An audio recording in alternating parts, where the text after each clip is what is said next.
हम लोग श्रीमद् भगवद गीता में प्रभुपाद जी की भूमिका को आगे पढ़ रहे हैं। कल मुझसे एक छोटी सी त्रुटि हुई थी, सिद्धांत में नहीं था, शब्द में त्रुटि हुई थी। मैं आप लोगों को समझा रहा था किस प्रकार से कर्म अशाश्वत है, सनातन नहीं है कर्म। तो वहां शब्द मैंने बोल दिया था अपराग भव, शब्द था प्राग अभव। थोड़ा सा आ इधर डिस्प्लेस हो गया था। अभव मतलब नहीं हुआ, नहीं होना, जिसका अस्तित्व नहीं था। और प्राग मतलब पहले। तो मानो किसी वस्तु का अस्तित्व अनादि काल से नहीं था, प्राग अभव। तो अब वह किसी कारणवश हो जाती है तो उसके ना होना समाप्त हो जाता है। ये बात समझाई थी। तो उस शब्द था प्राग अभव। वो मुझे अब पता नहीं कैसे वो याद था पूरा, तो मैंने भक्त ने हमको ध्यान दिलवाया तो हमें ध्यान आ गई बात, देखा हमने। प्राग अभव, अभव मतलब नहीं होना, भव मतलब होना, अभव मतलब नहीं होना। तो मानो कोई वस्तु कभी अनादिकाल से नहीं थी तो उसका ना होना अनादि है। तो अगर वो किसी कारण से हो जाती है तो उसका ना होना समाप्त हो जाता है। उसी प्रकार से कर्म अनादि है, कोई इसका प्रारंभ नहीं है हमारा, और अनंत भी है। अनंत इस दृष्टि से कि अनादि काल से अब तक जोड़ेंगे तो कितने कर्म है उसका कोई हिसाब नहीं है। अनादि सिद्धम अनंतम चेत, ये जीव गोस्वामी जी की बात है। लेकिन उस अर्थ में अनंत नहीं है कि कर्म का अंत नहीं किया जा सकता। मेरी बात को समझ रहे हैं? जीव भी अनंत है आयु की दृष्टि से, कि उसका अनंत मतलब कभी उसका नाश नहीं किया जा सकता। भगवान तो अनंत है ही, आयु की दृष्टि से या काल की दृष्टि से या स्थान की दृष्टि से। जीव स्थान की दृष्टि से अनंत नहीं है, लेकिन काल की दृष्टि से जीव का कोई अंत नहीं होता, कभी नाश नहीं होता, वो है। लेकिन यहाँ अनंतम चेत का मतलब हो रहा है कि कितने कर्म जीव ने किए हैं, असंख्य, असंख्य, संख्यातीत। ये समझ में आ रही बातें कर्म के बारे में? अनादि सिद्धम, बोलिए मेरे पीछे, अनंतम चेत, अनादि सिद्धम अनंतम चेत, अनादि सिद्धम अनंतम चेत। ब्राह्मण की तरह बोल रहे हैं। अनादि सिद्धम, ब्राह्मण लोग जरा जोर जोर से बोलते हैं मंत्र। अनादि सिद्धम अनंतम चेत, तम चेत, ये तरीका है। अनादि सिद्ध मतलब अनादि काल से सिद्ध है, पके हुए हैं, या कर्म क्रियामाण है कह लीजिए। और अनंत है, तो कहेंगे जब अनंत है, अनादि सिद्ध है, तो व्यक्ति नष्ट करेगा कैसे? भगवान की भक्ति के द्वारा। भगवान की भक्ति के द्वारा सारे कर्मों को नष्ट किया जा सकता है। जा सकता क्या, जा हो ही जाते हैं। अपितु रूप गोस्वामी तो ऐसे कहते हैं, यद ब्रह्म साक्षाद कृति निष्ठयापि विनाशमायाति विना न भोगै अपैति नाम स्फुरणे न तत्ते प्रारब्ध कर्मेति विरौत वेदः। सारे वेद कहते हैं कि कोई ब्रह्म पे तैल धारावत, समझते हैं? तैल धारावत का अर्थ क्या होता है? तेल को ऐसी गिराइए तो एक धारा बन जाती है। तो कह रहे हैं इस प्रकार से एक धारा बिना टूटा हुआ ध्यान कर रहा है ब्रह्म के ऊपर, फिर भी उसको अपने प्रारब्ध कर्म भोगने होते हैं। लेकिन भगवान का नाम स्फुरित हो गया जीव पे, तो सारे प्रारब्ध कर्म नष्ट हो जाते हैं। ये वेद कहता है, मैं नहीं कह रहा हूं, वेद कहता है प्रारब्ध कर्मेति विरौत वेदा। इसके लिए आप 5:1:35 को, हाँ 5:1:35 को फिर देख लीजिएगा। बहुत कई बार कोट कर चुके हैं। 5:1:35 में सुखदेव गोस्वामी इसको बोलते हैं। क्या करने से? हरे कृष्णा कृष्णा कृष्णा हरे हरे, हरे राम राम राम हरे हरे। तो अगर निरपराधिक रूप से भगवान का नाम जप कर रहा है तो निश्चित बात है इसमें वो कर्म बंधन को नाश करने की असीमित शक्ति है। तो हम लोग बात खाली ये कर रहे थे कि कर्म किस प्रकार से अनादि है, लेकिन उसका अंत भगवान की भक्ति के द्वारा हो जाता है। लेकिन ईश्वर, जीव, प्रकृति और काल, यह सब शाश्वत है। अब प्रकृति के बारे में जो चर्चा हो रही है वह बात हम आगे बढ़ा रहे हैं उसको। हाँ, काल शाश्वत है, हाँ। अब इनका प्रश्न है कि आध्यात्मिक जगत में तो काल है ही नहीं। क्या आध्यात्मिक जगत में काल नहीं है, या आध्यात्मिक जगत में काल का प्रभाव नहीं है? काल का प्रभाव नहीं है। काल वहां सेवक के रूप में है। अगर भक्त चाहते हैं कि कृष्ण हमारे संग रहें, तो एक क्षण जो है वो ब्रह्मा जी की रात्रि के बराबर आप देखते हो भगवान की लीला में हो जाता है। तो काल यहाँ पे स्वामी के रूप में है, सभी का नियमन कर रहा है कि नहीं? हम लोग कई बार बोल चुके हैं, वृद्ध होने के लिए तो हम बाध्य है कि नहीं? एटलीस्ट हमारा शरीर वृद्ध हो ही रहा है। ये बात समझ रहे हैं कि नहीं? श्याम सुंदर छोटे वाले, अरे दोनों आगे पीछे बैठो तो किसको डिफर, श्याम सुंदर व्हाइट वाले, ठीक है, वो दोनों ही व्हाइट में है, ठीक है। पीछे वाले श्याम सुंदर, ये समझ में आ रहा है कि सब कुछ काल के प्रभाव में है? आगे वाले को समझ में आ रहा है काल के प्रभाव में सब कुछ हो रहा है कि नहीं? ठीक है, तो ये बात है। और हम इसका प्रतिकार भी नहीं कर सकते। लेकिन आध्यात्मिक जगत में काल एक क्षण के लिए भी व्यतीत नहीं होता। ये नहीं कह रहे कि काल नहीं होता, तो वहां पे भी तो संध्या की लीला होती है कि नहीं? कोई पास्ट नहीं है, कोई फ्यूचर नहीं, लेकिन ये नहीं बोल रहे कि प्रेजेंट नहीं है। आप बृहद भागवतमृत यदि पढ़ेंगे, मुझे लगा था, नहीं लग रहा पढ़ेंगे, मैं पढ़ाऊंगा तभी पढ़ेंगे, मुझे पता है आपके पास तो धन है, काय के लिए कमा रहे हैं? कम से कम 3 पुस्तक बता रहा हूँ आपको, पढ़ने का तरीका बता रहा हूँ। मान लो कोई ग्रंथ पढ़ना हो, अभी मैंने भक्ति संदर्भ ऐसे ही पढ़ लिया, रात में लेटे लेटे पढ़िए, 2-4 पेज पढ़िए, सो जाइए, 2-4 पेज पढ़े ही सो जाइए, कुछ तो कान में जाए। आप तो बुद्धिमान है, पढ़ समझ में आ जाएगा, उसके बाद वो पढ़ते पढ़ते पूरा ग्रंथ पूरा हो जाएगा। ऐसे ही मैंने आईआईटी में पूरी भागवत पूरी ऑलमोस्ट 9 स्कंद तक ऐसे पूरी कर दी। तो उस टाइम इतनी रुचि नहीं थी कि बैठ के ध्यान से पढ़े। अगर ऐसे नहीं पढ़ा जा रहा तो ये किताब, कल किताब खरीदनी आप, नहीं तो मैं स्पॉन्सर करवा दूं, आप स्पॉन्सर कर दे देना। दिन भर रात भर क्या कहते हैं वो करते नहीं रहिए, कुछ लैपटॉप और फोन नहीं चलाते रहिए, फोन से लैपटॉप से नहीं पढ़ पाएंगे, ठीक है। पढ़िए, आप भी पढ़िए, इंग्लिश समझते हैं, बहुत अच्छा ग्रंथ है। जिन लोग को अंग्रेजी आती है, कम से कम उन लोग को तो बृहद भागवतमृत जरूर पढ़ना चाहिए, एकदम सारे क्लियर हो जाएगा। बृहद भागवतमृत में दिखा है, वो लोग पहुंचते हैं और वहां पे वो देखते हैं शाम का समय है, जब कृष्ण लौट के आ रहे हैं, फिर सुबह भी होती है, तो सुबह शाम दोपहर सब कुछ है, लेकिन अब उसका धारणा हम अभी यहाँ के हिसाब से नहीं कर सकते। बल्कि वो कहते हैं कि जैसा ये ब्रज दिखता है वैसा ही वो भी दिखता है, अलग नहीं दिखता है, लेकिन फिर भी दिव्य है, बहुत ही दिव्य है। यहाँ का स्थान भी दिव्य है, अगर हमारी आंखें दिव्य है तो हमें दिख जाएगा ये। तो जिन लोगों को भी अंग्रेजी आती है, वो तो बीबीटी ने छापा हुआ ग्रंथ है, परम पूज्य गोपी प्रणंदन प्रभु ने अनुवाद किया है, बहुत सुंदर। सनातन गोस्वामी की टीका भी है। कितने सारे ग्रंथ है पढ़ाने के लिए, पढ़ने के लिए बड़ी इच्छा होती है, देखते हैं कब समय मिलता है। मैं तो सोच रहा हूँ मैनेजमेंट बोल दूं कि मुझे कुछ सेवा नहीं दीजिए, बस सुबह से शाम तक यही सेवा, पढ़ाते रहो और पढ़ते रहो और पढ़ाते रहो, क्योंकि बहुत बार लोग पढ़े बिना ही मर जाएंगे, ये दिक्कत है ना। राम अवतार प्रभु, अंग्रेजी आती है ना आपको? कम से कम मरने से पहले एक बार बृहद भागवतम तो पढ़ लीजिए। बहुत टाइम नहीं है शायद। वैसे नहीं बोलना चाहिए, लेकिन आप जानते हैं। आइए वृंदावन में रहिए और बृहद भागवतमृत पढ़िए। कई बातें को आते, मैं शाप नहीं दे रहा हूँ। सुबह तो कौन जाने किसके पास टाइम है। You should read that, very nice book, बहुत अच्छा बुक। मैं जब उसको आईआईटी में पढ़ा था तो मुझे बहुत अच्छा लगा था। खाली अनुवाद अनुवाद पढ़ा था, अनुवाद ही पढ़ लीजिए, बहुत रुचिकर है। कैसे इस ग्रह में जा रहे हैं, फिर दूसरे ग्रह में जा रहे हैं, फिर ब्रह्मलोक में जा रहे हैं, और वहां क्या होता है, उसके बाद वैकुंठ में जा रहे हैं, फिर गोलोक में जा रहे हैं। अंग्रेजी पढ़े हो कि नहीं पढ़े हो सुनील जी? फिर काय के लिए पढ़े? खाली इंजीनियरिंग पढ़ने के लिए? इतना पैसा, कल जितनों के पास अंग्रेजी आती है, ठीक है नहीं, सब लोग, ठीक है, इनके लिए गरीब आदमी है, हाँ, सब लोग जाकर खरीद लीजिए, मिलता है ना, बृहद भागवत तो मिल रही, और कंडेंस्ड नहीं, नालायक की नहीं, कंडेंस्ड है ना, अंग्रेजी सब जानते हो ना, पढ़ लो, बहुत अच्छा ग्रंथ है। प्रभुपाद खुद बोल रहे हैं उसको। पार्ट 2 की बात कर रहा हूँ, पार्ट 1 भी प्रभुपाद बृहद चैतन्य चरितामृत में लिखे हैं, जहाँ सनातन गोस्वामी का वर्णन, इतना सुंदर ग्रंथ है, इसको ठीक ठीक समझ में आता है कि भक्ति क्या है, क्या, बहुत अच्छा है। चलिए, हम थोड़ा बह गए काल के बारे में, तो एकदम क्लियर है कि वहां पर सारी लीलाएं चल रही हैं। तो काल का प्रभाव स्वामी के रूप में नहीं, लेकिन अच्छा प्रश्न है, गुड। तो प्रकृति के बारे में हम सब पढ़ रहे हैं। भगवान इसे मेरी प्रकृति, यानी भौतिक जगत के बारे में बता रहे हैं, भौतिक प्रकृति के बारे में बता रहे हैं। भगवान इसे मेरी प्रकृति कहते हैं। यह भौतिक प्रकृति, अपरा प्रकृति, परमेश्वर की भिन्ना शक्ति है। अब भिन्ना शक्ति कैसे, आप क्या समझते हो? सेपरेटेड, इसका अर्थ क्या है? भगवान से स्वरूपतः एक नहीं है। भगवान, मैं बार बार रिपीट कर रहा था कि बात समझ में आए, भगवान का स्वरूप कैसा है? सच्चिदानंद। और प्रकृति का स्वरूप असत अचित निरानंद। और उदाहरण से आप समझ लीजिए, बादल में कितनी अग्नि है? कुछ भी नहीं। और सूर्य में कितना जल है? लेकिन बादल की सत्ता सूर्य पे आश्रित है कि नहीं? तो इसलिए इस उदाहरण से एकदम स्पष्ट समझ में आ गया कि प्रकृति स्वरूपतः भगवान से पूरी तरह से अलग है, लेकिन प्रकृति भगवान पे ही आश्रित है। इसीलिए भगवान कह रहे हैं मेरी प्रकृति।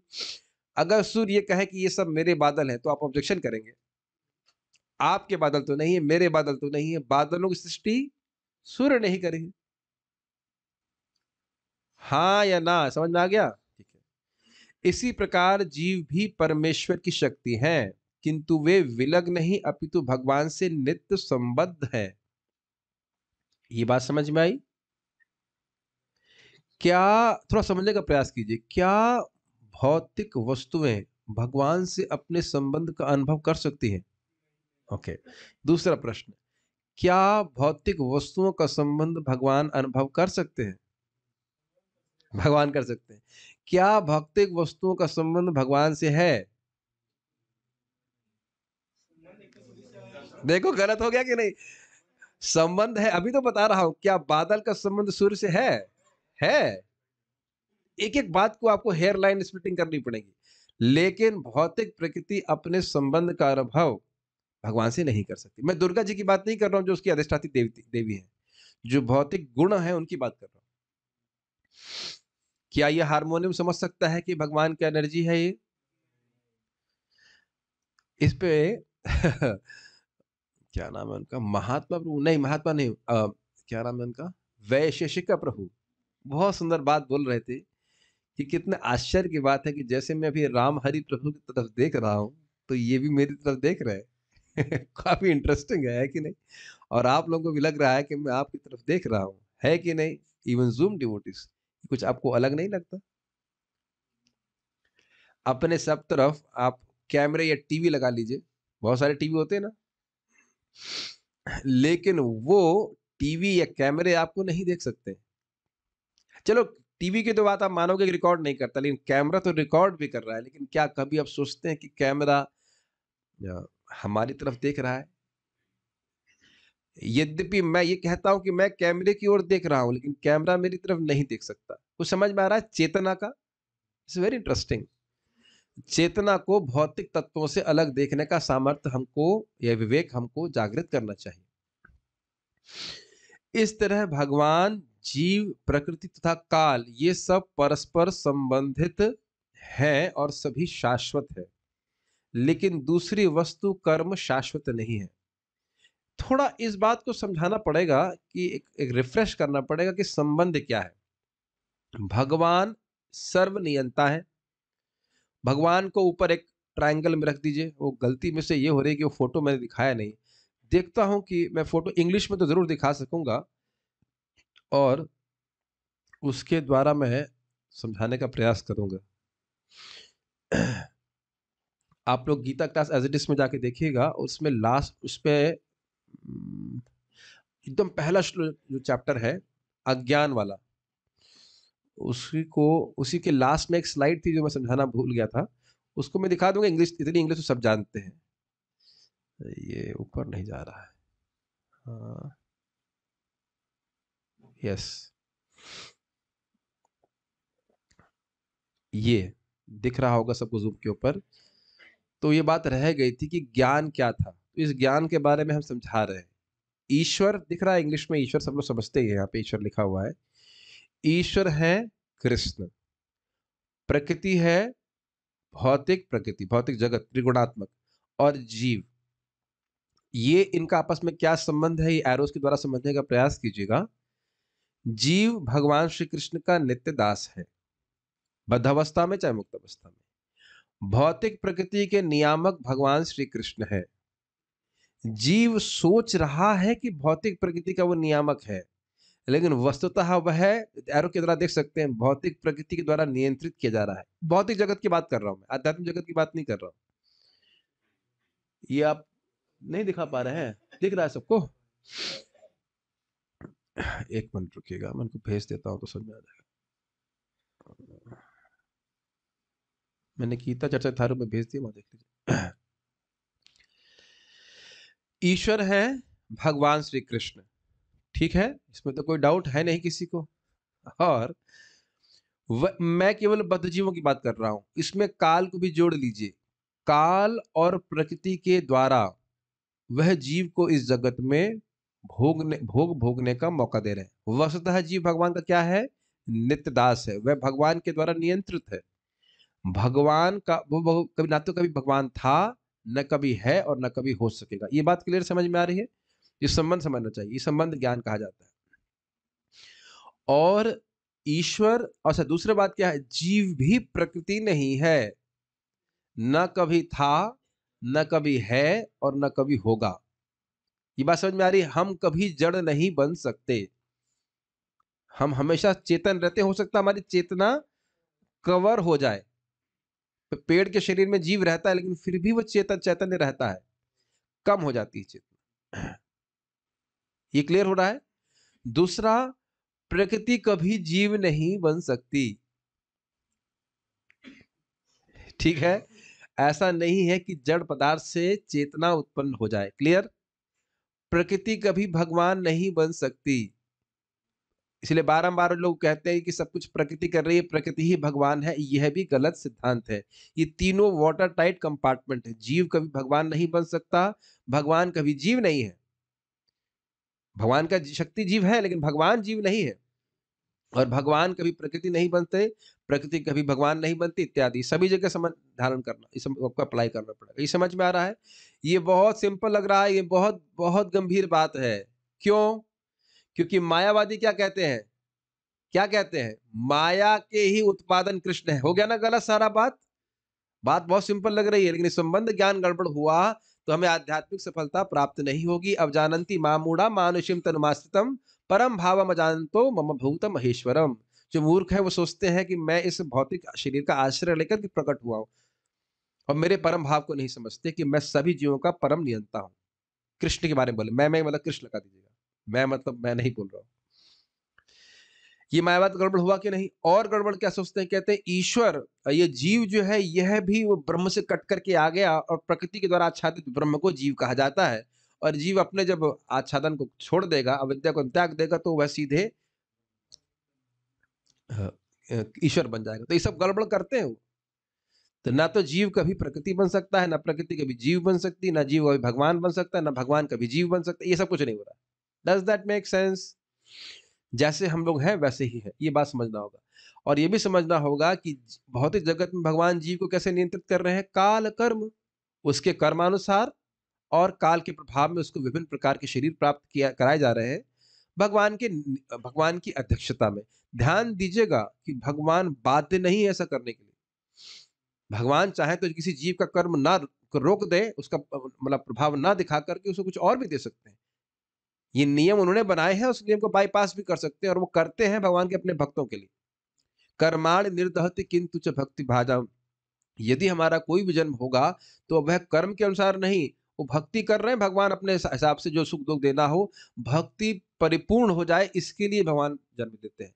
बात यहाँ पे आ रही तो मैं कह देता हूं कि कभी कभी लोग पूछते हैं कि जब जड़ भरत, क्षमा कीजिएगा, भरत महाराज भाव स्तर पे थे तो उनको दोबारा 3 जन्म क्यों लेने पड़े? वहां स्पष्ट रूप से आचार्यगण बताते हैं कि उनको एक विशेष प्रेम की इच्छा थी, इसलिए भगवान ने 3 जन्म प्राप्त करवाए उत्कंठा को बढ़ाने के लिए, कर्मानुसार नहीं था। समझ रहे हैं मेरी बात? तो खैर हम वापस आ जाते हैं। ये बात समझ में आ गई? ठीक है। तो कभी भी कोई व्यक्ति अगर बोल रहा है कि हम भगवान बन सकते हैं, थोड़ी मेहनत रह गई, पिछले जन्म में थोड़ी कसर रह गई थी, अभी थोड़ी कसर पूरी कर लोगे तो भगवान बन जाओगे, तो आप इस बात को खारिज कर देना, कभी नहीं हो सकता है। इस संबंध में श्रील प्रभुपाद जी की घटना है, प्रभुपाद जी के जीवन की घटना है। वो उसमें व्यक्ति शायद गिरिराज महाराज जी उनको आकर बोले कि ये पता नहीं, मुझे याद नहीं कौन बोला कि मैं आत्म साक्षात्कार में प्रगति करना चाहता हूं तो भगवान क्या मेरी मदद करेंगे? तो प्रभुपाद जी ने कहा कि निर्भर इस बात पे करता है कि आप क्या बनना चाहते हैं। यदि आप भगवान के दास बनना चाहते हैं तो निश्चित बात है कि भगवान आपकी मदद करेंगे। लेकिन अगर आप भगवान बनना चाहते हैं तो why should God encourage competition?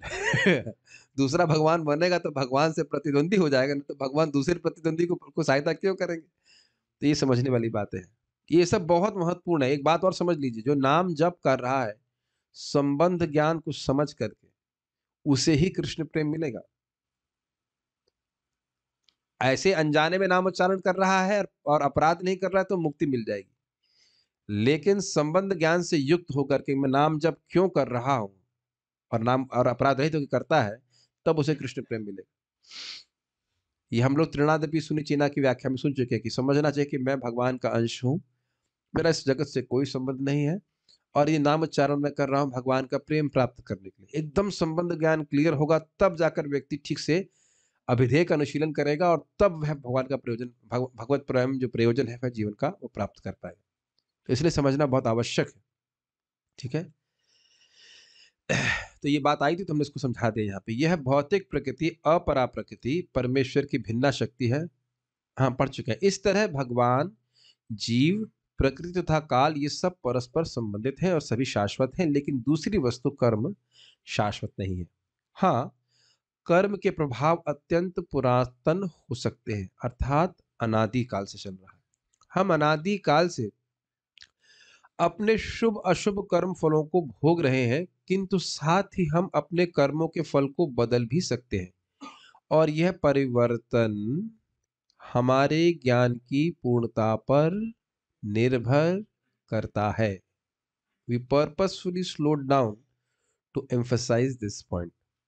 जानबूझकर स्लो किए हैं हमने अपने आप को ताकि इस बात को आप ठीक ठीक समझ सके। पहले तो समझिए कि ये कर्म बंधन हो क्या रहा है। अनादि काल से, अनादि का मतलब समझ रहे हैं क्या है अनादि का अर्थ बताइए? इसका कोई आदि नहीं है।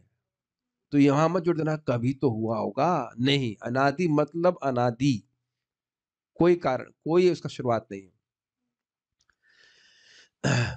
तो अनादि काल से जीव भोग वासना से वासित है। ये बात समझ में आई? जैसे अब उदाहरण दें, कोई खाने की वस्तु आप किसी बर्तन में रखते हो तो उसकी महक उसमें रहती है, इसे कहते हैं वासित होना। नहीं समझ रहे हैं कि इत्र के बोतल में आप, इत्र नहीं है लेकिन इत्र रखा हुआ था तो उससे वो उस सुगंध से वो वासित हो जाता है। वासित शब्द समझ रहा है? ये वाक्य मैं अपने प्रवचन में मतलब एन नंबर ऑफ टाइम्स प्रयोग करूंगा, तो इसको लोग यहाँ समझ लेंगे तो वहां भागवतम हो, भगवत गीता हो, समझने में आसानी होगी। अनादि काल से कर्म वासना से वासित, महक इच्छा, महक जैसी होती है ना, महक होती है, उस प्रकार से जीव के सूक्ष्म शरीर में ये भोग की इच्छा है अनादिकाल से। गौर गोपाल प्रभु समझ पा रहे हैं इस बात को? वासना वासित, वासना को महक से उपमा ले लीजिए, महक उसकी बनी हुई है। क्या ये महक आपको आती है अपनी नाक में? रोज इसके अलावा और महक क्या आती है? यही बदबू आती रहती है। भोग इच्छा की महक नहीं आती है। और आप ये कहाँ देखते हैं भोग इच्छा? अपने मन में देखते हैं, ये चाहिए वो चाहिए। एक भक्त बोल रहे थे उनके बेटे पैसे वाले हैं, लॉस एंजलिस जाना है। लॉस एंजलिस देखने जाना, वृंदावन से लॉस एंजलिस देखने जाना। हमने सुना, हमको इतना क्रोध आया, हमने कहा ठीक है, वृंदावन की महिमा अभी मोहतरा महात्मा में अनुवाद किया जा रहा है हिंदी में, तो पढ़ेंगे तो समझ में आएगा। कसिनो देखने जाना है। तो ये वासना है कि नहीं? वो बात बोले नहीं, हम वहां मंदिर देखने जाएंगे। लॉस एंजलिस मंदिर देखने जाओ, यहाँ मंदिर कम है ना। सारे वृंदावन के मंदिर लॉस एंजलिस में शिफ्ट कर दिए, गुप्त वृंदावन बन गया है। तो ये बात बहुत सिंपल बोलते हैं लोग, समझ नहीं पा रहे, लेकिन इसी इच्छा से हो सकता हो लॉस एंजलिस में जन्म मिल जाए। ऐसी इच्छा ना तो सोचनी चाहिए ना बोलनी चाहिए, इसलिए इसीलिए ऐसे फंस रहा है। आप मेरी बात समझने में उदाहरण क्यों दिया, किसी व्यक्ति विशेष को नहीं बोलना चाहता, फंस कैसे रहे समझ में आ रहा है। ये वासना आ गई, अब इस वासना के नाते व्यक्ति को दोबारा जन्म ग्रहण करना पड़ेगा। ये बात, ये मैं इसलिए होल्ड करके बोल रहा हूँ। भूरिजन को समझाते हैं कि वह पहले बचपन में बहुत तेज दौड़ते थे जवानी में, अब वो नहीं दौड़ पाते, तो कहते इतना सूक्ष्म है कि अब आप किसी जवान व्यक्ति को दौड़ता हुआ देखिए, जब वृद्ध है तो हमारे हृदय में इच्छा आ सकती है काश मैं भी दौड़ता। तो ठीक है, भौतिक प्रकृति फिर आपको एक शरीर दे देगी दौड़ने के लिए।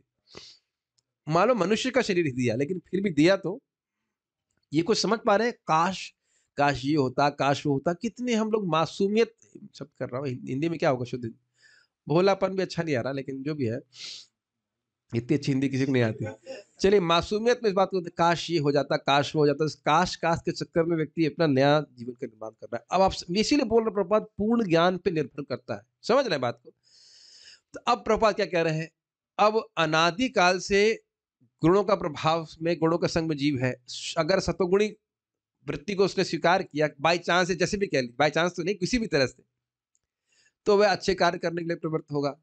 और कदाचित वह रजोगुणी कर्म संग में आ गया तो उस प्रकार से वो जगत में महान बनने का प्रयास करेगा, और तमोगुणी होगा तो फिर वो और गलत सलत कार्य करेगा, सोएगा और शराब पिएगा। अब जब उसको ज्ञान नहीं है इन गुणों का, तो इन गुणों का वो संग कर रहा है, ये उसको मालूम चलेगा? और हम बारंबार सोच रहे हैं ये मनुष्य जीवन के बारे में बोल रहे हैं। नहीं, अन्य योनियों में भी इस प्रकार का संकर, हाँ, अन्य योनियों में ये है कि व्यक्ति की प्रगति ऊपर होती है। अन्य योनियों में पाप नहीं हो सकता है, लेकिन अगर चलिए मनुष्य जीवन को देखें तो मनुष्य जीवन में कितने लोग इन गुणों के बारे में जानते हैं? आप प्रैक्टिकली उंगली पे गिन सकते हैं। इस समय इस जगत में कितने लोग प्रकृति के गुणों के बारे में जानते हैं ठीक-ठीक? आप प्रैक्टिकली उंगलियों पे लाख लोग भी नहीं होंगे। संदेह है कि अगर 1 लाख लोग भी इस पूरे जगत में प्रकृति के गुणों के बारे में जानते हो, शब्द भी नहीं जानते होंगे और उनको ठीक-ठीक से समझना, उनके प्रभाव को समझना तो दूर की बात है। आप मेरी बात समझ रहे हैं? और ऐसा नहीं है कि नहीं जान रहे हैं तो उसके प्रकृति के गुणों के अंतर्गत कार्य नहीं कर रहे हैं। मेरी बात समझ रहे हैं? उन गुणों के द्वारा प्रेरित हो रहे हैं और उसके बाद एक के बाद एक ऐसे कार्य कर रहे हैं जो उनको जगत में और लिप्त करता हुआ जा रहा है। किसी को कुछ कठिनाई है तो हैंड रेज़ कर सकता है, मैं कुछ को-होस्ट बना दूँगा, वो प्रश्न कर सकते हैं। ये समझ में आ रहा है? अपने ही जीवन को देख लीजिए ना। कोई व्यक्ति मांस खा रहा था, शराब पी रहा था, तब तो नहीं सोच रहा था कि वो तमोगुण से प्रभावित है। आईआईटी में एक हमारे विंगमेट थे, विंगमेट मतलब विंग में रहने वाला व्यक्ति का, तो वो सिगरेट पी रहा था और उसको वेदांत में भी इंटरेस्ट था। तो मैंने कहा कि भाई ये क्या है आपका? ये लीला आपकी समझ में नहीं आ रही, वेदांत भी पढ़ते हो और आप सिगरेट भी पी रहे हो। तो उसने ऐसे सिगरेट को ऐसे लिया और कहा, सिगरेट पीने को हम तमोगुण में नहीं मानते। हमने कहा यही आपका तमोगुण है। तमोगुण का दिक्कत है कि वह इतना आच्छादित हो जाता है, व्यक्ति को समझ नहीं रहा है कि वो गलत क्या कर रहा है। अधर्म को ही धर्म मानता है। भगवान के शब्द हैं। यया धर्मम अधर्मम ऐसे करके कुछ है। अधर्म को ही धर्म माना। सोचिए कितना डेंजरस है। जो अधर्म है उसी को ही धर्म मान रहा है। विचार कीजिए इसके ऊपर। मैं मान लो जुकाम मुझे ग्रसित है, अब मैं कहूँ कि अब तो मैं केला ज़रूर खाऊँगा और 2 लीटर पीऊँगा मट्ठा और उसके बाद आधा किलो चावल, है ना? बढ़िया से जुकाम ठीक हो जाएगा। इसे कहते हैं अधर्म को ही धर्म मानना। समझ गए ना मैं क्या कह रहा हूँ? एकदम समझ में आ रही बात? अभी मुझे पता है ना कि मुझे क्या खाना चाहिए, क्या नहीं खाना चाहिए। क्या खाऊँगा? बीमार हूँ, लेकिन क्या खाना चाहिए, क्या नहीं खाना चाहिए, ये किस पे अब निर्भर करता है बताइए? ज्ञान पे, बस समझ में आ गया कि नहीं? तो अनादिकाल से जीव जो अविद्या से ग्रसित है, अविद्या की व्याख्या नहीं कर रहा हूँ। जब तक व्यक्ति को ज्ञान प्राप्त नहीं होगा, वह उन्हीं कर्मों में प्रवृत्त होता रहेगा जो उसकी अविद्या को बढ़ाने वाले हैं।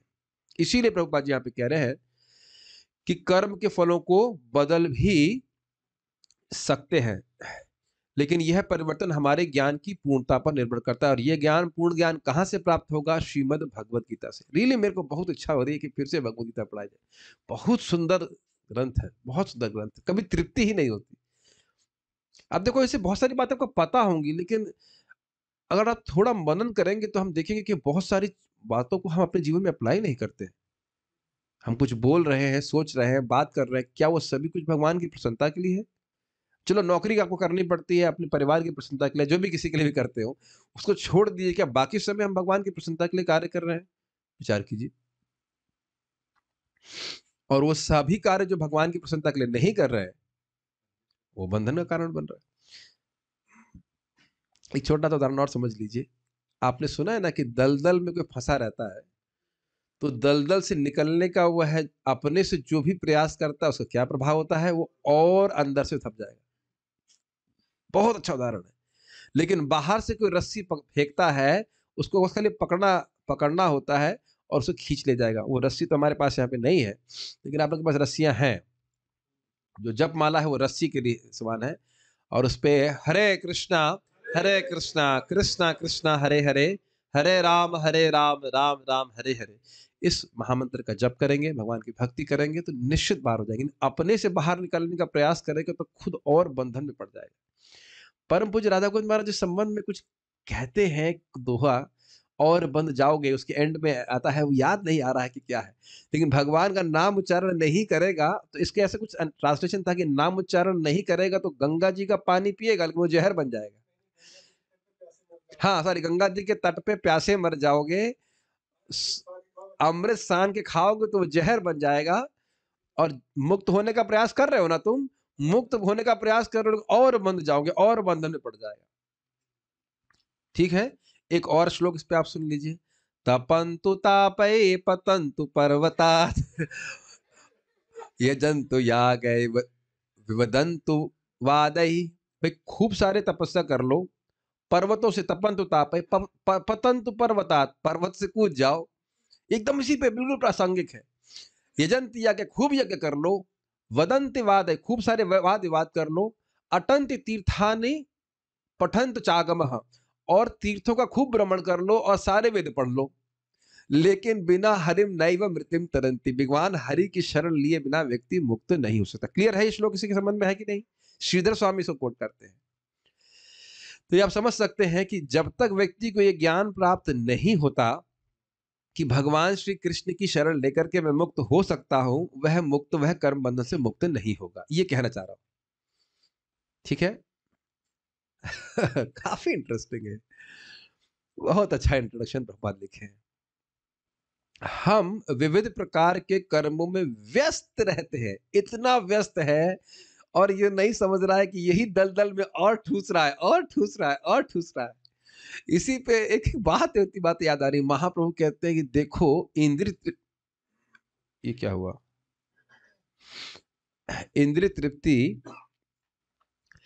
इतनी खतरनाक है कि वह जब व्यक्ति इंद्रिय तृप्ति करता है तो उसको और अंधा कर देती है कि यह तुमको अंधा कर रहा है, ये तुमको फांस रहा है जगत को। समझ में आई? महाप्रभु का शब्द है रघुनाथ दास गोस्वामी को। जितना व्यक्ति इंद्रिय तृप्ति करता है उतना ही उसकी दृष्टि और गाढ़ी हो जाती है, दृष्टि नहीं, सॉरी, दृष्टि का जो कवर है, अविद्या और गहरी हो जाती है, अंधकार और गहरा हो जाता है कि वह इस जगत में एक बद्ध आत्मा है, दुख भोग रहा है। तो ये प्रभुपाद कह रहे हैं कि हम विविध कर्मों में व्यस्त रहते हैं, लेकिन पता नहीं कि कर क्या रहे हैं और इससे क्या प्रभाव हमारे शरीर पे हो रहा है। Does that make sense? निसंदेह हम ये नहीं जानते कि किस प्रकार के कर्म करने से हम कर्म फल से राहत प्राप्त कर सकते हैं, लेकिन भगवत गीता में इसका भी वर्णन हुआ है। अब आप विचार कीजिए कि जो लोग भी घर पे हैं, यहां पे रह रहे तो कोई दिक्कत नहीं है, लेकिन पूछते होंगे क्या कर रहे हो तुम लोग, और कदाचित आप कहें कि हम अब कुछ टाइम बर्बाद करने के लिए बीटेक पीएचडी नहीं कर रहे, तो क्या बोलेंगे? तुम कुछ नहीं कर रहे हो? नहीं, आप कहेंगे हम सुबह जाप करते हैं, भागवतों की किताब पढ़ते हैं, किताब पढ़ते नहीं, वो तो ठीक है, लेकिन कुछ कर नहीं रहे हो। क्या आप ऐसा सुन चुके हैं कि नहीं? फिर से मैं बोल रहा हूं, गीता भागवत पढ़ रहे हैं, जाप कर रहे हैं, भगवान की पूजा कर रहे हैं, तो आप उनसे पूछो कि आप आपसे पूछेगा क्या कर रहे हो, तो कहीं हम भी कर रहे, तो कहते आप नहीं, ये तो ठीक है, ये तो ठीक है, अच्छा बात है, लेकिन कुछ कर नहीं रहे हैं आप, और क्या कर, मतलब ये सब तो इतना महत्वपूर्ण नहीं, भावुक लोगों के लिए है, आपकी भावना है तो करते हैं ऐसा।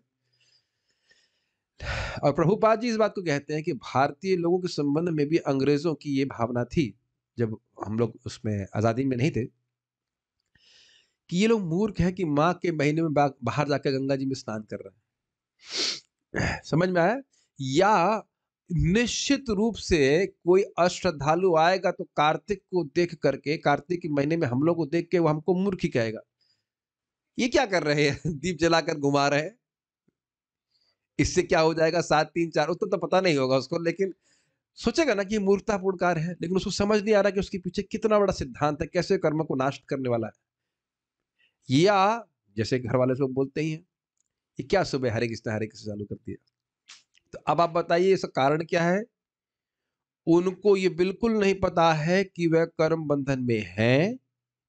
देखने का प्रयास कीजिए, वो दिख ही नहीं रहा है कि वो कर्म बंधन में है। ये देख पा रहे हैं आप? उन्हें दिख ही नहीं रहा है कि कर्म बंधन में है वो। और यह तो बिल्कुल ही, जब यही नहीं दिख रहा है तो यह प्रश्न ही नहीं उठेगा कि हम कर्म बंधन से बाहर कैसे निकले। और व्यक्ति प्रश्न नहीं करता है कि हमारे ही मोहल्ले में हम धनी क्यों हैं और सामने वाला नहीं, हम बुद्धिमान क्यों हैं सामने वाला नहीं, क्या सभी लोग मेहनत नहीं कर रहे? Does that make sense? तो कर्म का सिद्धांत तो स्पष्ट दिख रहा है, कोई उत्तर तो नहीं किसी के पास। किसी को दुख आ रहा है, किसी को नहीं, नहीं का मतलब एटलीस्ट सबको दुख आ रहा है, लेकिन किसी को कम, किसी को ज्यादा। और मृत्यु के बाद हम कहाँ जाएँगे? तो ये सारी बातें भगवद गीता में भगवान स्पष्ट बोल रहे हैं कि व्यक्ति कैसे कर्म बंधन से बाहर निकल सकता है और बड़े आसानी से निकल सकता है। एक और बात अच्छी है, भई मान लो मुझे जैसे जुकाम है, तो कहें भाई राम हरि प्रभु आए, कहें प्रभु जी एकदम अचूक दवा लाया हूँ, मतलब उपाय बताया हूँ। आपको सुमेरु पर्वत पे जाना है और सुमेरु पर्वत पे जाकर के जो उसका टॉप है, उस पे एक जड़ी-बूटी उसको ला कर के पीसना है और खा जाना है बस। तब ऐसा उपाय बताओगे तो व्यक्ति कैसे ठीक है, हम भाई हम जुकाम भाई वैसे भी ऊपर जाऊँगा इतनी ठंड लगेगी मर जाऊँगा है कि नहीं? चलिए सुमेरु नहीं समझ में आ रहा है, एवरेस्ट की चोटी पहुँच करके वहाँ से जाकर के कुछ जड़ी-बूटी लाए, तो बड़ा अजीब-सी बात है ना। उपाय भी तो सरल होना चाहिए, है कि नहीं? तो उपाय भगवान श्री कृष्ण की भक्ति बड़ी आसानी से बिना इच्छा किए ही कर्म बंधन नष्ट हो जाता है। आपको इच्छा करने की ज़रूरत नहीं, भगवान की का भजन कर रहे हैं तो कर्म अपने आप नष्ट होता है घलवे में। घलवा समझते हैं? दूध देता है 1 लीटर, दूध दूध लेना मुख्य प्रयोजन, ऊपर से 200 ग्राम और देता है, तो मुक्ति तो पहले ही छूट जाती है पीछे, जो भक्ति के लिए प्रयास कर रहा है। तो ये सब बातें लोगों को पता नहीं है। मुझे ऐसे बहुत बार यही बात बार-बार बोलने में मुझे बहुत अच्छा लगता है। आज मान लो मृत्यु हो रही है और भगवान के धाम से वैकुंठ से विमान आ गया, तो फ़र्क पड़ता है कि चौथी क्लास में कितने नंबर आए आपके अदिति कृपा माता जी? चौथी क्लास में। अरे ना भी आ रहा हो तो भी कोई फ़र्क नहीं पड़ता, है कि नहीं माता जी? हिला दी नहीं माता जी? बच्चों की खूब पिटाई की है आपने, नंबरों के लिए, है क्या? वो कह रहे हाँ। लेकिन बताइए कि मान लो बच्चे का सिलेक्शन वैकुंठ जाने में हो गया और आप भगवद गीता का महात्म्य सुन रहे हैं, वैश्य का उद्धार हुआ है और क्या उसका तोते का उद्धार हुआ है, बाघ का हुआ, बकरी का हुआ, बकरी चराने वालों का हुआ है और उनका स्मरण शिव जी कर रहे हैं, लक्ष्मी जी कर रही हैं, विष्णु जी कर रहे हैं कि उनका उद्धार हो गया, तो हमारा नहीं होगा? तो मुख्य बात यही समझनी चाहिए कि हम सभी लोग भगवान की भक्ति करके पार हो जाए। बहुत छोटा-सा जीवन है और कौन जाने इस छोटे से जीवन को भी और बीच में स्नैपिंग हो जाए। हम खाली बात मेरी बात समझ पा रहे हैं, बाकी कुछ हमने प्राप्त किया या नहीं किया उतना महत्वपूर्ण नहीं है, लेकिन भगवान का धाम प्राप्त कर लिया तो हम सफल हो गए। या फिर एटलीस्ट उस तक और आगे जितना हम बढ़ जाएँ। तो ये सब इन सब का कोई जानकारी किसी भी प्रकार से लोगों को नहीं है। ईश्वर अर्थात परम ईश्वर की स्थिति परम चेतना स्वरूप है। भगवान परम चेतना है मतलब उन्हें सब कुछ पता है, सभी के बारे में। हम भी चेतना से युक्त हैं, लेकिन हमारा प्रकाश, हमारी चेतना सब में नहीं है। हमारे क्या नाम है आपका? श्री कृष्ण प्रभु के शरीर में जो कष्ट है वो नहीं समझ रहा हूँ मैं और मेरे शरीर में जो कष्ट है वो आप में से कोई नहीं समझ सकता। लेकिन भगवान सभी के कष्टों को समझने वाले हैं। जीव भी ईश्वर के अंश होने के कारण चेतन है। चेतन का क्या अर्थ है? चेतन के अर्थ है ज्ञान शक्ति। चेतना का एक स्पेशल अर्थ है या एक गुण है ज्ञान शक्ति। ज्ञान शक्ति का क्या अर्थ है? मैं हूँ, ये अवेयरनेस कि मैं हूँ, है ना? My dear Zoom devotees are you here? Yes, yes. अगर मैं कहूँ कि हाथ खड़ा कीजिए ज़ूम पे तो आप तुरंत हाथ बटन दबा देंगे, यानी कि आप हैं। और राम अवतार प्रभु, अब मैं जैसे आपका नाम ले रहा हूँ, तो आर यू कॉन्शियस कि आप हैं? यस। और आप ये भी जानते हैं कि आप कृष्ण अभिषेक से अलग हैं, जो कि आपका बेटा है। यस, सिंपल सी बात।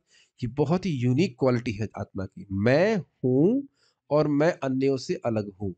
क्या हम यहाँ सब लोग देख रहे हैं कि हम लोग बैठे हुए हैं, लेकिन हर व्यक्ति जान रहा है कि मैं बैठा हूँ, मैं बैठी हूँ। ऐसा है कि नहीं अवेयरनेस? बहुत इंटरेस्टिंग। और क्या ये वेबकैम में ये चेतना है? ना तो ये चेतना है कि वह है और ना ये चेतना कि वह अन्य से अलग है। हो सकता हो कि आत्मा से अलग होने के कारण हो, लेकिन वेबकैम के ये अनुभव कर पा रहा है कि लैपटॉप भी है यहाँ पे। क्या लैपटॉप अनुभव कर पा रहा है? जबकि ये लोग कनेक्टेड भी हैं वायरस के द्वारा। हम लोग तो दूर हैं, ये तो बेचारे कनेक्टेड भी हैं, फिर भी कोई अवेयरनेस नहीं। ये चेतना और जड़ पदार्थ का अनुभव समझ में आना चाहिए। मैं क्यों बोल रहा हूँ? नहीं समझते हैं तो इसीलिए इस जगत की उपाधियों के पीछे भाग रहे हैं कि नहीं? ये डिग्री प्राप्त हो जाए, वो डिग्री प्राप्त हो जाए, करते-करते हमारा छोटा-सा जीवन व्यर्थ हो जाएगा। हमारा जीवन किस लिए है कि हम भगवान की भक्ति में अधिक से अधिक बढ़ सकें आगे, बस और किसी चीज़ के लिए नहीं। ये लगता है लेकिन ये बहुत बड़ा ज्ञान है। हाय उसको वो डिग्री प्राप्त हो गए चक्कर में व्यक्ति उधर ही भगना चालू कर देता है, समय वेस्ट कर रहा है अपना। जीव तथा भौतिक प्रकृति दोनों को प्रकृति बताया गया है, अर्थात वे परमेश्वर की शक्ति है, किंतु इन दोनों में से केवल जीव चेतन है, दूसरी प्रकृति चेतन नहीं है, यही अंतर है। ये स्पष्ट समझ में आ रहा होगा? कोई दिक्कत? चेतना होना और नहीं होने में अर्थ समझ में आ रहा है कि नहीं आ रहा है? मिलिंद प्रभु, आर एबल टू अंडरस्टैंड? ठीक है। इसलिए जीव प्रकृति परा या उत्कृष्ट कहलाती है, क्योंकि जीव भगवान जैसी चेतना से युक्त है। मतलब भगवान भी जान रहे हैं कि मैं हूं, और जीव भी जान रहा है कि मैं हूं, इसीलिए तो प्रेम कर सकता है। ठीक है। लेकिन भगवान की चेतना परम है, और किसी को यह नहीं कहना चाहिए कि जीव भी परम चेतन है। ये 13वां अध्याय से प्रभुपाद जी ले रहे हैं इस पॉइंट को। क्षेत्रज्ञम अपि चा विद्धि सर्व क्षेत्रेषु भारतः। एक राजा नहीं, एक किसान अपने खेत के बारे में जानता है, लेकिन राजा सभी के खेत के बारे में जानता है। स्पष्ट है? तो उसी प्रकार से भगवान कृष्ण सभी के खेत, सभी के शरीरों के बारे में जानते हैं, लेकिन हम जीवात्मा होने के नाते केवल अपने ही शरीर के बारे में जानते हुए पूर्ण रूप से नहीं। ये मत सोचेगा कि हम सोचने की जरूरत क्या है, शरीर के बारे में तो पूरा हम जान ले रहे हैं कि हमारे शरीर में क्या कठिनाई है। जैसे मुझे एग्जैक्टली नहीं पता है कि जुकाम क्यों हुआ है, एग्जैक्ट पता होता तो शायद उसका हम इलाज भी कर लेते। कोई कहता है पेट खराब हो गया तो इसकी वजह से है, कोई कहता है कि अलग अलग थ्योरीज पे आती रहती है। एक अंग के बारे में भी नहीं जानते, और आप जान रहे भी है आजकल भी एक एक अंग के लिए कितना सुपर स्पेशलाइजेशन होता है। एक अंग को भी व्यक्ति ठीक से नहीं जान रहा है, तो हम लोग अपने शरीर को भी ठीक से नहीं जान रहे। लेकिन कुछ कुछ चेतना है कि हाँ हमारे शरीर में यहाँ पे दर्द है या ठीक है, इत्यादि इत्यादि, है कि नहीं? लेकिन भगवान सभी के शरीरों से इसको जानने वाले। जीव कभी भी, यहां तक कि अपनी सिद्ध अवस्था में भी, परम चेतन नहीं हो सकता, और यह सिद्धांत भ्रामक है कि जीव परम चेतन हो सकता है। ये समझ में आया? इसी को मैं आपको समझा रहा था थोड़ी देर पहले, चार्ट बना करके, चार्ट बना हुआ था कि भगवान, जीव कभी भगवान नहीं बन सकता। ये बहुत बड़ा झूठ है जिसका प्रचार बहुत सारे लोग करते हैं जगत में। या ये कह लीजिए कि जीव कृष्ण का दास है, ये कितने लोग प्रचार प्रचार कर रहे हैं। इतना सारे चैनल है, इतनी सारी कथा चल रही है, कितने लोग ये बारंबार बोल रहे हैं कि जीव कृष्ण का नित्य दास है। नित्य दास है। नित्य दास मतलब क्या? मुक्त होने के बाद भी वह कृष्ण का दास ही रहेगा। यहां वो लोग बोलते हैं हम सब परमात्मा के दास हैं, लेकिन बाद में परमात्मा बन जाते हैं। एक छोटी सी यहाँ पे कथा बता रहा हूं, ये आ रहा है उसमें, जैव धर्म नामक ग्रंथ है, भक्ति विनोद ठाकुर जी, बड़ा सुंदर ग्रंथ है। अब उससे मैं सोचेगा मैं उसे पढ़ा पाऊंगा, लेकिन बहुत अच्छा ग्रंथ है। उसमें एक शैव ना, शाक्त, जो दुर्गा जी की पूजा करता था, वह एक महान वैष्णव से मिलता है और उनके बीच वार्तालाप होती है। तो उससे वो पूछते हैं कि आप शाक्त हैं, दुर्गा जी की पूजा करते हैं। जो दुर्गा जी की पूजा करते हैं, उनकी धारणा ये होती है कि वो शिव है, मतलब शिव बन जाएंगे। तो उन्हें उनसे वैष्णव पूछते हैं कि आप अभी दुर्गा जी की पूजा कर रहे हो किस भावना में? कहते हैं मां मान कर। फिर क्या सिद्धि प्राप्त हो जाएगी? तो मैं शिव जी बन जाऊंगा। तो कहते हैं शिव जी तो पति है, तो आप दुर्गा जी के पति हैं या दुर्गा जी के बेटे हैं? वो चुप हो गया। बड़ा स्ट्रॉन्ग आर्गुमेंट है। इस प्राय शाक्त तो इस प्रकार से पूजा कर रहे हैं, वो सोचते हैं कि हम शिव बन जाएंगे, हम अपने को मतलब, बहुत जगह उनके सारे इस तरह के फ्रॉड बातें क्लियर होती है। और कभी कभी ऐसे लोग तथाकथित रूप से हरे कृष्ण मंत्र करते हुए देखे जाएंगे, यहां तक कि गोविंद आदि पुरुषम करते हुए भी जाएंगे। मैंने मुझे लिंक भेज दिया था किसी व्यक्ति ने, तो कोई एक विदेशी है जो मुसलमान है शायद, या जो भी है, और वह गोविंद आदि पुरुषम गाते हैं, बड़ा सुंदर गा रहे थे कव्वाली की शैली में। लेकिन बाद में मेरे को संदेह हुआ कि इनकी फिलॉसफी क्या है, और जब मैंने देखा उनकी फिलॉसफी, तो फिलॉसफी क्या है कि अपने अस्तित्व को ब्रह्म में मिला देना। अब ऐसे लोगों से हम लोगों को कोई कव्वाली या कोई भी हरे कृष्ण मंत्र नहीं श्रवण करना चाहिए।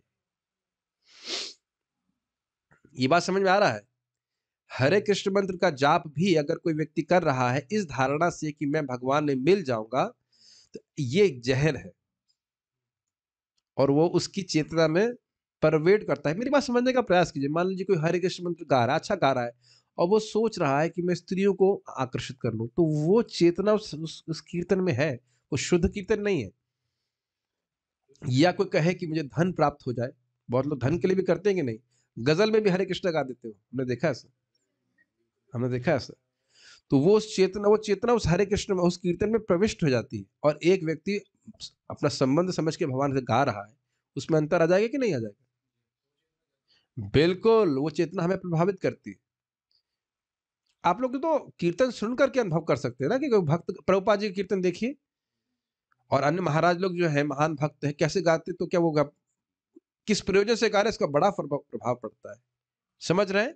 आप अगर इसको नहीं समझ पा रहे हैं, तो भागवतम 3:33-7 को पढ़ लीजिएगा। प्रभुपाद स्पष्ट बोलते हैं कि एक, किसी भौतिक व्यापार के लिए हरि नाम नहीं करना चाहिए, और दूसरा, इस भावना से मुक्त होकर करना चाहिए कि मैं भगवान बन जाऊँगा। यही बात यहाँ पे आ रही है, इसलिए मैं बोल रहा हूँ कि हम भगवान हैं नहीं, लेकिन आगे बन जाएँगे, नाम जाप करके या साधना करके। तो यह भी गलत धारणा है, ये शुद्ध भक्ति नहीं है, बल्कि भगवान नाम के प्रति या भगवान के प्रति अपराध है। Does it make sense to you? आप देख रहे हैं कि सिद्धांत को श्रवण करने से कितनी बातें, हम कितने सारे अपराधों से बच जाते हैं, और नाम की कृपा प्राप्त होती है। एक और तरह से समझिए, मान लीजिए कि राम हरे कृष्ण प्रभु, हाँ, और हमारे श्री इष्ट कृष्ण प्रभु, मान लीजिए आप आगरा के बादशाह हैं, लगते भी है, थोड़ा दाढ़ी वाड़े लगते तो मानो श्री इष्ट कृष्ण प्रभु हमारे आगरा के बादशाह हैं, और राम कृष्ण प्रभु उनके मंत्री हैं। ठीक है, और आप बड़ी निष्ठा से श्री इष्ट कृष्ण प्रभु की सेवा कर रहे हैं, हम आप ये वो सब करके, लेकिन कदाचित आपको मालूम चल जाए कि भाई यह तो हमारे खिलाफ साजिश रख रहा है, और मार देगा जैसे मौका प्राप्त करते हुए, तो क्या तब भी आप उससे प्रसन्न होंगे? मैं ऐसे मालिक रोल ले रहा हूँ, आपका नाम तो बड़े सुंदर सुंदर है, ऐसे क्या बताइए, कोई प्रसन्नता होगी? तो अब ऐसे जगत में लोग हैं, ये मैं नाम नहीं रखना चाहता हूँ, बिहार में बहुत लोग हैं इस प्रकार के, मठ चलता है, वो वो अनुमोदन भी करते हैं, हाँ इस्कॉन वाले बड़ा अच्छा कर रहे हैं, हरे कृष्ण का प्रचार कर रहे हैं, लेकिन उनका हरे कृष्ण का प्रचार, जब वो कीर्तन भी करते हुए दिखेंगे आपको, जप करते हुए भी दिख जाएंगे, और हमसे शायद अधिक गंभीरता से जप भी करते हो, इसमें भी कोई डाउट नहीं, बिल्कुल बैठ जाएंगे एकदम हरे कृष्ण ऐसा करते हो, लेकिन उनका उद्देश्य, उनका एस्पिरेशन क्या है, लालसा क्या है? भगवान में मर्ज हो जाना, मिल जाना, ब्रह्म में मिल जाना, भगवान उससे प्रसन्न नहीं होते। रामदास की कहानी हम सुना दें फिर से सुनाएंगे, बड़ी प्रासंगिक बात है।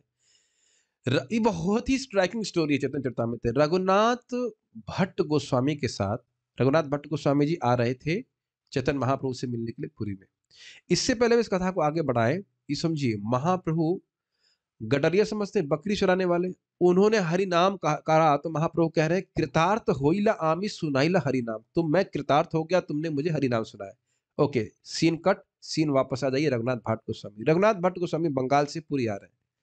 मैं इसी सिद्धांत की बात कर रहा हूँ, कितना नुकसान कर सकता है।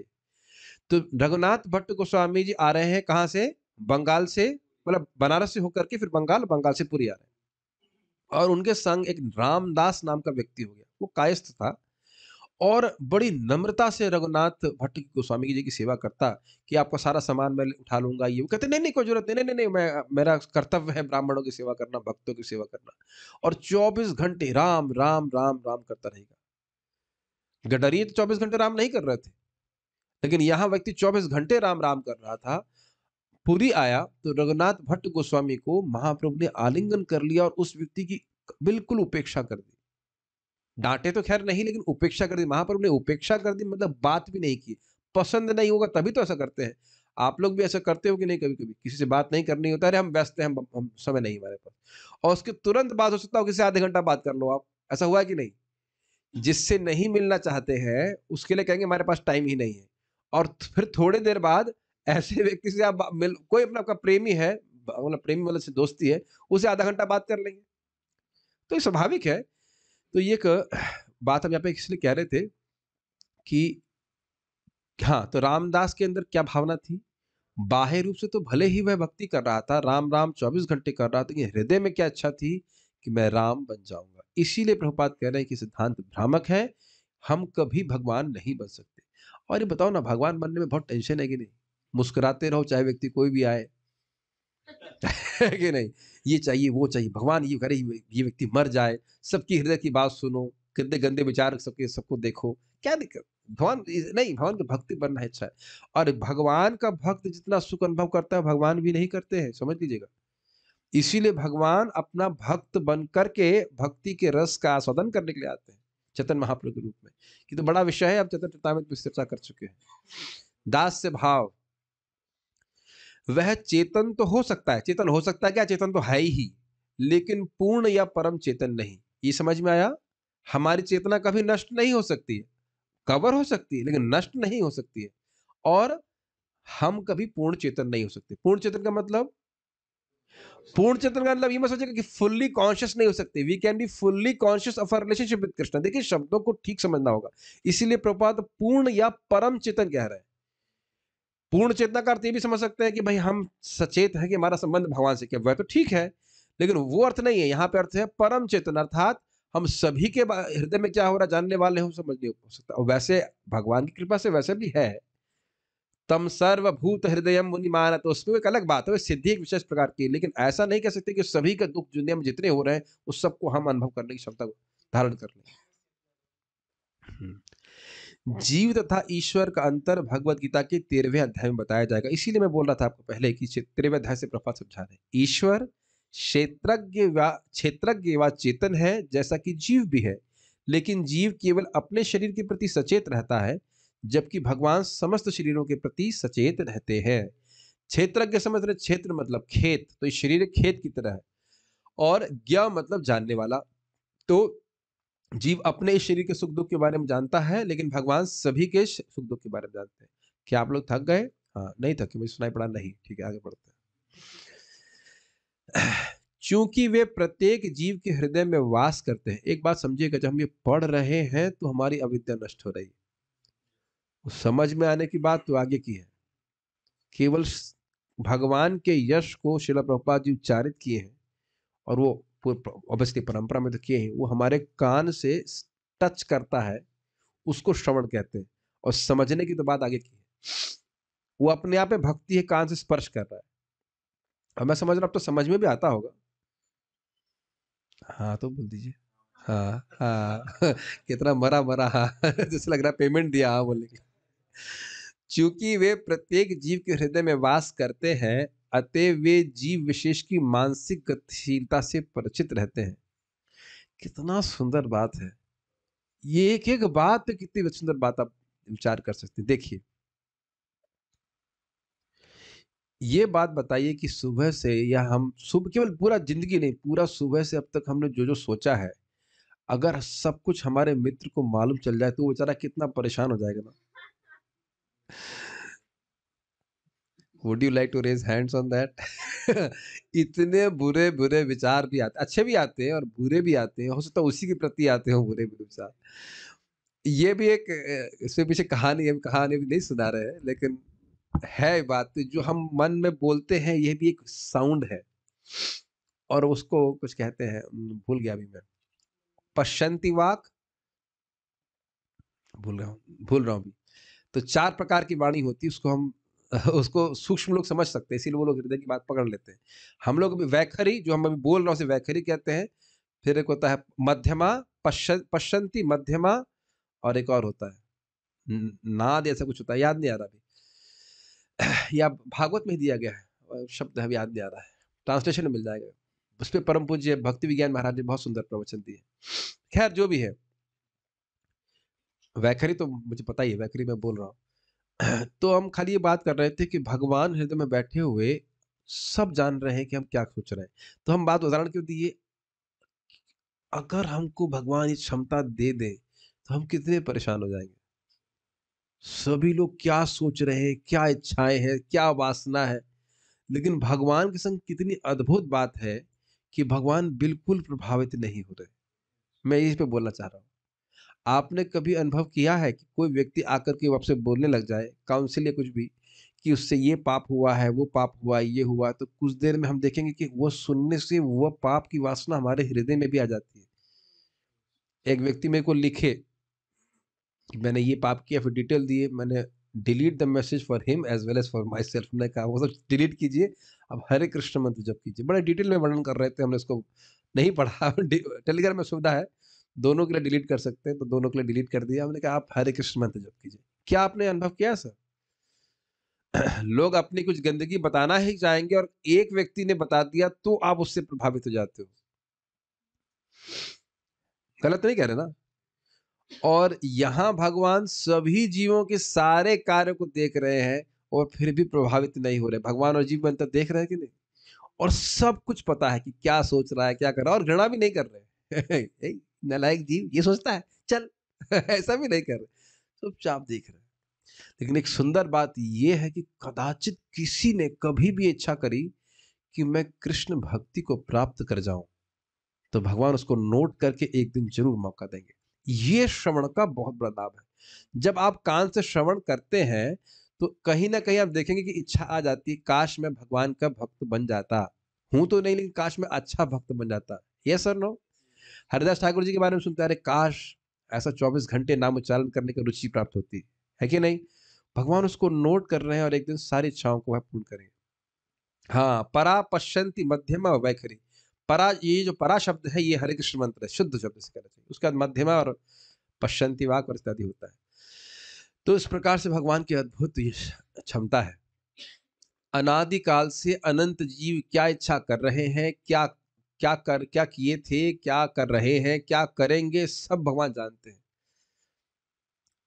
हमें यह तो इसीलिए ये सब बातें क्यों बोल रहा हूं, भगवान सभी के क्षेत्रों को जानने वाले हैं, ये बात कहा। हमें यह नहीं भूलना चाहिए। क्या नहीं भूलना चाहिए? भगवान हमारी सारी मानसिक गतिशीलता को से परिचित रहते हैं। इस पे बहुत सुंदर बात आप विचार कर सकते हैं कि जब हम मान लीजिए नाम जाप कर रहे हैं और कोई पुराना संस्कार के कारण बुरा विचार उत्पन्न होता है या कोई भी विचार, तो भगवान ये देख रहे हैं कि मैं अपने मन को खींच करके उस नाम की ध्वनि पे केंद्रित कर रहा हूं या नहीं कर रहा हूं। This is something very subtle, है कि नहीं?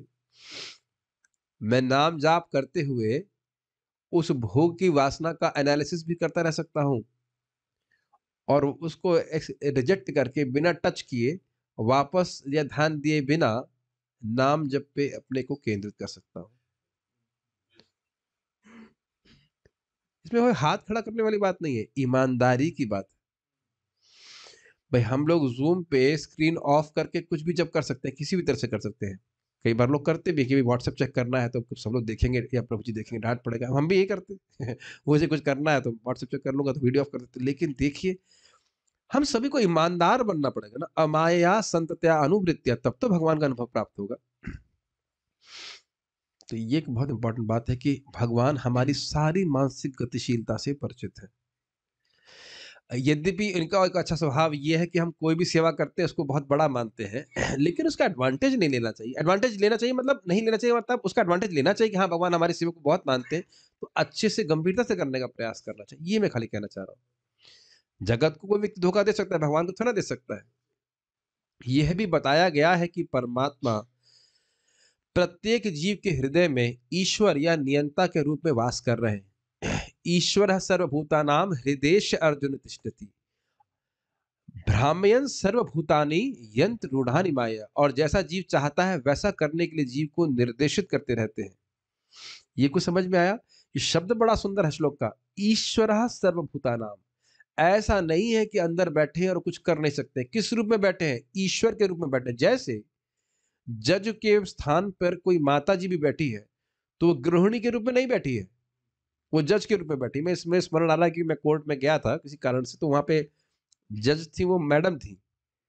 तो मैडम का बच्चा भी होगा, स्वाभाविक सी बात है, पति भी होगा, लेकिन वहां वो गृहिणी के रूप में नहीं बैठी है, वहां वो जज के रूप में बैठी होंगी। कलम चला देंगे, कलम चला समझ रहे कि नहीं? तो भगवान हृदय में ऐसे नहीं बैठे कुछ कर नहीं सकते। ईश्वर अर्थात नियंत्रक के रूप में बैठे। और क्या नियंत्रण कर रहे हैं? जीव को निर्देशित कर रहे हैं। तुम्हारी वो इच्छा थी ना, चलो। जैसे भी हम लोगों ने गीता का अध्याय का पारायण पोस्ट किया यूट्यूब के ऊपर, तो एक माता जी ने कहा मेरे गीता सुनने की बड़ी इच्छा थी, तो ये इच्छा और स्मरण करा रहे हैं, उनको उनको निर्देशित भी किया, देखो वहां पे एक गीता का पारण पोस्ट हुआ, जाओ क्लिक करो सुन लो। अरे भाई ये बहुत बढ़िया बात है, आप नाम जप कर रहे हो, भक्ति कर रहे हो, भगवान सब नोट करेंगे और भगवान निर्देशित करेंगे। आपको वैसे ही बुला लिए वृंदावन, कितना आपने मतलब जिद करके यहाँ पे आए, जिद करने की प्रेरणा कौन दे रहा था वृंदावन आजल, आपको बताइए। किसी वक्त को यहाँ पे भी आए तो कुछ कुछ ना कुछ हट, कुछ जिद करके तो वृंदावन आए हैं। क्यों भाई एक व्यक्ति यहाँ बोल दे कि बिना जिद के वृंदावन आया है, कुछ तो हट, कुछ संकल्प लिए ना। और लोग आपको बोल रहे होंगे वृंदावन मत जाओ, यहाँ जाओ, ये कौन प्रेरित कर रहा है? रामकृष्ण प्रभु, परम पूज्य रामकृष्ण प्रभु बोल रहे थे कि वृंदावन में रहने की इच्छा दे रहे हैं भगवान। ये ऐसे ठाकुर जी आपको नहीं बोलेंगे आई लव यू ऐसे नहीं बोलते बट इस प्रकार की इच्छा दे रहे हैं, मतलब क्या भगवान प्रेम कर रहे हैं तभी तो रहने की प्रेरणा दे रहे हैं। नहीं तो एक सेकंड लगता है कोई व्यक्ति कहीं भी चला जाएगा, बाध्य तो है नहीं यहाँ पे रहने की। हम लोग चलो नहीं कमा रहे हैं तो कहाँ जाएंगे, लेकिन आप तो कमा रहे हैं ना, कहीं भी जाके रह सकते है ना, आपके पास पैसा, यहाँ फिर भी रहने की इच्छा है, तो ये दिखा रहा है ठाकुर जी प्रेम करते। अब बाकी लोग कहेंगे कि भाई हम लोग नहीं आ पा रहे हैं, तो कम से कम आने की इच्छा तो है ही ना, आने की इच्छा तो है, तो वो भी अच्छी बात है। इस स्पॉटलाइट से मुझे कौन हटा दे रहा है बार बार? सम को होस्ट आर गिविंग सम, क्या हो रहा है?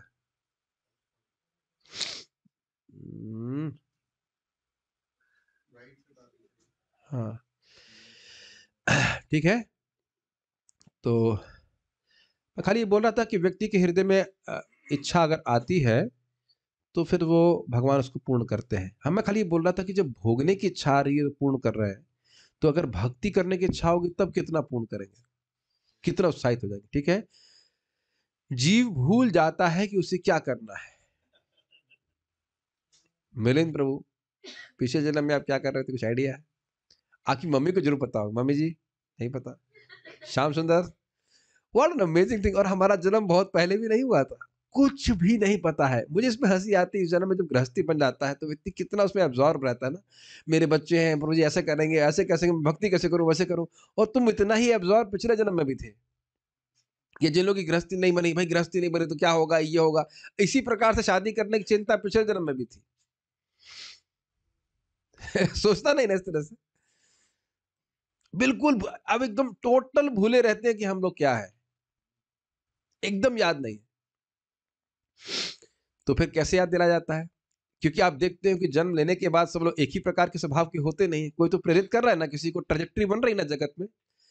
पहले तो वह किसी एक विधि से कर्म करने का संकल्प करता है, लेकिन फिर वह अपने ही कर्म की क्रियाओं और प्रतिक्रियाओं में उलझ जाता है। ये समझने का प्रयास कीजिए। अरे बहुत सुंदर बात है, आप समझिए। जब किसी को ज्ञान है नहीं तो बस पैदा होगा और कर्म करना शुरू करता है, कुछ ना कुछ करना शुरू कर देता है, लेकिन उसको यह नहीं पता चल रहा है कि उसके द्वारा वो उलझ रहा है। इसीलिए प्रपात कहे कि कर्म से निकलने के लिए क्या जरूरत है? पूर्ण ज्ञान की जरूरत है कि मैं क्या कर रहा हूं, उसका क्या प्रभाव आएगा। समझ में आ रहा है ये? कितने लोगों को नहीं समझ में आ रही बात, बताइए।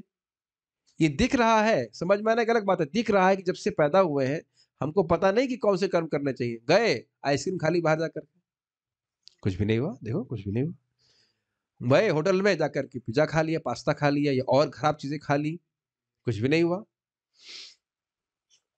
सबका फल बन रहा है। अब गीता महात्म्य को श्रवण कीजिएगा, उसमें एकदम स्पष्ट दिखता है। कोई व्यक्ति पापी था, फिर वो नरक गया, फिर उसके बाद नरक से आने के बाद फिर पापी पाप ही कर रहा है वो। महाराज बताते हैं उसके ऊपर कि व्यक्ति को इस टाइम बड़ा कर्कश बोल रहा है, पाप में प्रवृत्त है, तो समझना चाहिए वो नरक से आया है। और यहाँ देवताओं का सम्मान कर रहा है, भगवान की पूजा कर रहा है, तो वह स्वर्ग लोक से आया है। दो प्रकार के लोग दिखते हैं कि नहीं जगत में। ये क्या कहते हैं, ignorance is no excuse, is not an excuse. एक बार का, इसलिए कई बार मुझसे प्रश्न करते हैं, प्रभु जिनको भक्ति के बारे में नहीं पता है तो उनको भी दंड मिलेगा क्या? हाँ जी मिलेगा। इसलिए और लेकिन दिक्कत ये कि हमें बताना पड़ेगा तब लोग समझेंगे, नहीं तो उनको बेचारों को दंड प्राप्त तो होगा ही। सभी लोग कृपया गीता महात्म्य को सुनिए तो एकदम दिखने लग जाएगा कैसे लोग ब्राह्मण कुल में पैदा हुए, गलत जगह कार्य कर रहे हैं और फिर नरक जाना पड़ता है, फिर किसी तरह से उनका उद्धार हो जाता है। एक और बात थी, मैं जब गीता महात्म्य को तैयार कर रहा हूँ तो मैं देख रहा हूँ कि अभी आप अध्याय 3 को देखिए या 2 को देखिए, कितनी मुश्किल से किसी व्यक्ति को एक श्लोक गीता का मिलता है। कहीं वो जंगल में गया, कहीं ढूंढ रहा था, इत्यादि इत्यादि। और फिर उसको किसी तरह से भगवान की व्यवस्था से एक श्लोक मिल गया, उससे उसका उद्धार हो गया।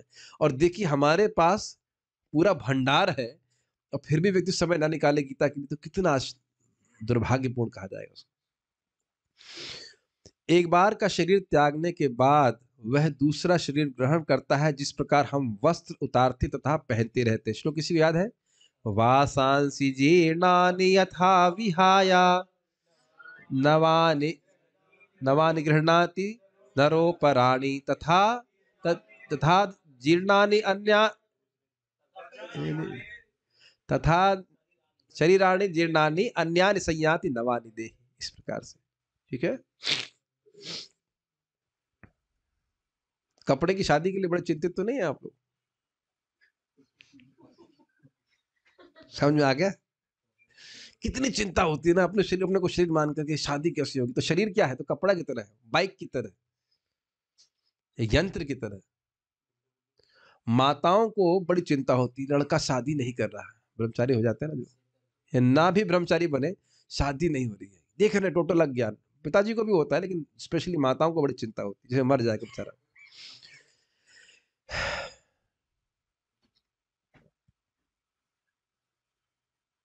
शरीर, वस्त्र, नीले श्री इष्ट कृष्ण प्रभु और काले राम कृष्ण प्रभु, क्योंकि उन्हें काली जैकेट, सॉरी काले राम हरि क्योंकि उन्हें काली जैकेट पहनी है, और blue Anish Krishna, deep blue with some white. अज्ञान समझ में आ गया? एकदम इस चमड़ी से पहचान करना कि हम बहुत सुंदर है, या हम भारतीय है। प्रभुपाद कहते हैं हम कुत्ता है। वैसे कुत्ता सोचता नहीं होगा मैं कुत्ता हूँ, ये भाषा तो जानता नहीं होगा, लेकिन भावना उसकी उसी प्रकार से है। और फिर शत्रु मित्र बना करके जीवन व्यतीत करता जाएगा। कितना टोटल, देखिए बाकी लोगों को समझ में आता है ना, डॉक्टर्स को तो सबको समझ में आता है, और हर कोई भी सोचता है कि हड्डी और कंकाल अंदर भरा हुआ है, ये मैं नहीं हूं। और जो चीर फाड़ करने वाले लोग हैं वो तो और समझते हैं कि अंदर ये सब हम नहीं है। और कितनी व्यक्ति अपनी पहचान कर रहा है इससे, ये दिखाता है कितना गंभीर हमारा ये रोग है। इस प्रकार जब आत्मा देहांतरण कर जाता है, उसे अपने विगत पूर्वकृत कर्मों का फल भोगना पड़ता है, और तब व्यक्ति को भोगना ही पड़ता है। जो कुछ करना है वो अभी करना है। जब हमको मानव जीवन प्राप्त है, जब एक बार प्राप्त हो गया, अब जानवर का शरीर तो अब जब क्रमशः वापस जब मानव का शरीर मिलेगा, और अगर भक्ति करने का मौका मिला तब कर पाएंगे। ये मैं थोड़ा गलत बोल गया, क्योंकि भक्ति करने के बाद व्यक्ति को मानव शरीर तो मिलता ही है, लेकिन फिर भी इस सुविधा का दुरुपयोग क्यों किया जाए? क्यों ना अच्छे से भक्ति की जाए। अगल बगल वाले नहीं भी कर रहे तो भी हमें तो करना चाहिए। अच्छे से भक्ति करके हम पार ही हो जाए तो क्या दिक्कत है? अब कैसे कार्यकलाप बदल सकते हैं उसको हम कल सुनेंगे। बहुत ही सुंदर भूमिका है प्रभुपाद जी की, ठीक है। ध्यान रखते हैं। श्रीमद् भगवद गीता की जय। श्रील प्रभुपाद की जय। ताई गौर प्रेमानंदे। हमने 5 मिनट छोड़ा है ताकि कोई प्रश्न अगर आप लोग का है तो उसको लिया जा सकता है। आप लोगों को किसी को प्रश्न है तो आप हैंड रेज कीजिएगा। यस प्रभु। हरे कृष्ण जी। हमने सुना कि जिस टाइम हम कोई इच्छा करते हैं तो उसके अनुसार हमें देह प्राप्त होता है। जब हम भक्ति में आ जाते हैं तो वो हमें पता है कि वो इच्छा पहले जो हमारी थी वो किसी काम की नहीं थी, एकदम जीरो है। हाँ, और अब वो इच्छा नहीं रहती है, तो क्या मतलब कि भक्ति हम कर रहे हैं तो आगे भी हमें वो सर। नहीं आगे भक्ति कर रहे हैं तो पहले अगर मान लो इच्छा करी भी है तो भी जरूरी नहीं है कि दोबारा व्यक्ति को शरीर धारण करना पड़े। यही तो बात है ना। भगवान चेतो दर्पण मार्जनम, वह सारी इच्छाओं को साफ कर देने। बहुत अच्छा प्रश्न किया है, और आपने इस पर जरा विचार कीजिएगा इसको। देखिए हृदय से इच्छाएं आती उठती हैं, कचरा तो हृदय में भरा रहता है। जैसे यमुनाचार्य जी भी बोलते हैं ना कि भाई वो राजा थे, नारी का संग किया, बहुत सारी स्त्रियों का संग किया उन्हें। वो विचार उठ करके बाहर आ जाता है कि विचार हमने पड़ा हुआ है, लेकिन अब उसको भोगने की प्रवृत्ति नहीं होती। ये मुख्य बात है, समझ रहे हैं। और मानो प्रारंभिक अवस्था में भक्त उसमें भोग में प्रवृत्ति भी हो जाए, सारे भोगों में प्रवृत्ति भी हो, तो मान लो 100 विचार आए उसमें प्रवृत्ति भी हो गया, तब भी देखेगा उसमें तो बहुत बोर लग रहा है। तो ये दिखा रहा है कि उसका हृदय शुद्ध हो रहा है। लेकिन इसका अर्थ ये नहीं कि बार बार प्रवृत्त हो। सबसे अच्छा है उधर ध्यान न दे। मैं कई बार समझा चुका हूँ, फिर समझा रहा हूँ। समुद्र मंथन जब चल रहा था तो पहले जहर बाहर निकला था, अब वो जहर लेकर के घर में स्टोर नहीं किए, उससे अपनी पहचान भी नहीं कर रहे, और तुरंत निकला नहीं था, खूब मंथन किया। जब तीव्रता से मंथन किया तो अमृत नहीं निकला, जहर निकला। तो जो गंभीरता से नाम जप करेंगे वह अपने हृदय के अनर्थ को बाहर आता हुआ देखेंगे, दिखेगा। मैं कई बार उदाहरण दे चुका हूं कि रूम गंदा है, लाइट ऑन करेंगे तब दिखाई पड़ेगा अरे कितना गंदा है। ये सबके संग होता है, इससे प्रभावित नहीं होना चाहिए। अपना नाम जप करते नहीं भक्ति करिए। मुख्य बात है, अगर गंभीरता से नाम जाप कर रहे हैं तो भगवान को अप्रसन्न करने वाले कार्यों में करने की प्रवृत्ति कम होगी। मैं फिर से रिपीट कर रहा हूं, नाम जब हम गंभीरता से कर रहे हैं, अच्छे से कर रहे हैं, तो प्रत्यक्ष रूप से अनुभव करेंगे कि जो कार्य भगवान को अच्छे नहीं लगते उसमें करने की प्रवृत्ति नहीं होती। जो भगवत विमुखता है वह समाप्त हो रही, और जो भगवान को प्रसन्न करने वाले कार्य उनमें उत्साह बढ़ रहा है। अगर ये दिख रहा है तो समझ लीजिए कि हाँ भाई हम भक्ति में प्रगति कर रहे हैं। मैं समझता हूँ पिक्चर देखने की इच्छा तो किसी की नहीं होती होगी ना, कम से यहाँ तो बोलो नहीं होती। नहीं होती, इतने धीरे से बोल रहे हैं, नहीं होती। हाँ, very good, nice to hear that. मैं तो मुझे मतलब याद भी नहीं कौन हीरो हीरोइन, अगर हीरो हीरोइन की बात करेंगे तो वही जमाने में जब देखा करते थे वही वाले याद है, अब कौन है। और उनको भी देखते थे क्या ये बच्चे जैसे लोग बेवकूफी वाली बातें करते हैं, ये नहीं, वैसा एटीट्यूड नहीं था हमारा बचपन में या युवावस्था में, जो भी कह लीजिए। अबे क्या बेवकूफी वाली बातें कर रहे हैं, तू मेरी सजनी मेरा सजना है, कोई सजना फजना नहीं, बेवकूफ है, दोनों बेवकूफ है कि नहीं, ओनली लस्ट। ठीक है, और किसी का कोई प्रश्न है यहाँ पे? Okay, so we shall stop here, will continue our chanting. Hare Krishna. Srila Prabhupada की जय।